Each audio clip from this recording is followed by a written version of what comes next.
శ్రీరామచంద్ర కృపాలు భజ మన హరణ భవ భయ దారుణం నవ కంజలోచన కంజ ముఖ కర కంజ పద కంజారుణం. శాలిగ్రామ శిలలు అంటే నదీ గర్భం నుంచి సేకరించిన రాళ్లన్నమాట. వీటిని ఈ సృష్టికి మూలమైన విష్ణు రూపంగా హైందవులు పూజిస్తారు. అందుకే అయోధ్య భవ్యరామ మందిరంలో సీతారాముల విగ్రహాల కోసం ఈ శాలిగ్రామ శిలలనే వినియోగించబోతున్నారు.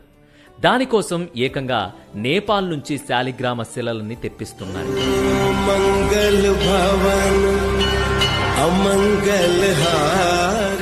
అక్కడి కాళీ గండికి నది నుంచి దాదాపు 7 అడుగుల పొడవు 30 టన్నుల బరువున్న 2 శిలాగ్రామ శిలలు జనవరి 29న వైభవంగా భారత్ బయలుదేరాయి.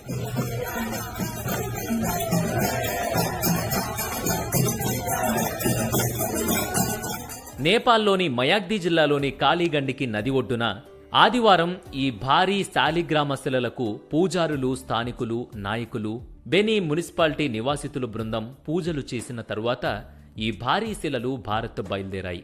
ఫిబ్రవరి 2న ఈ శిలలు అయోధ్యకు చేరుకోబోతున్నాయి.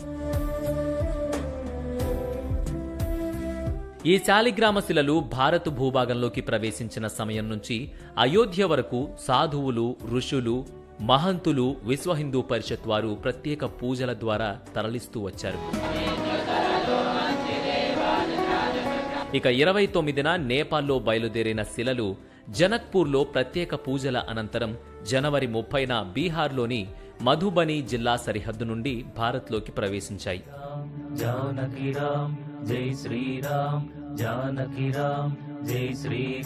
అక్కడ మధుబని నుంచి సహర్ ఘాట్ బ్లాక్కు చేరుకున్నాయి.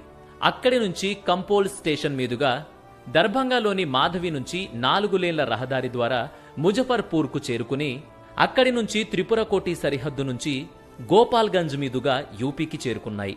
ఇక 31వ తేదీ మధ్యాహ్నం 2 గంటలకు గోరఖ్పూర్ గోరక్ష పీఠానికి చేరుకోగా ఈ శాలిగ్రామ శిలలకు అక్కడి ఆచారులతో పూజలు నిర్వహించారు.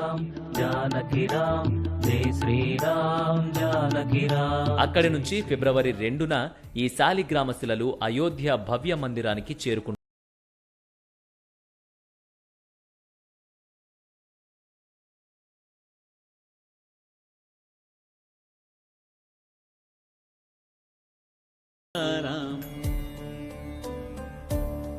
శాలిగ్రామ రాళ్లను గ్రంథాలలో విష్ణు స్వరూపంగా పరిగణిస్తారు.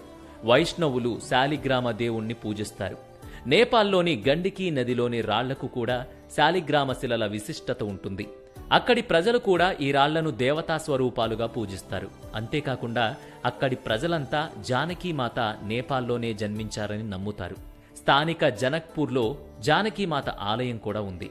అందుకే ఇక్కడి నుంచే అయోధ్య భవ్యరామ మందిరం కోసం రాళ్లను తెప్పిస్తున్నారు.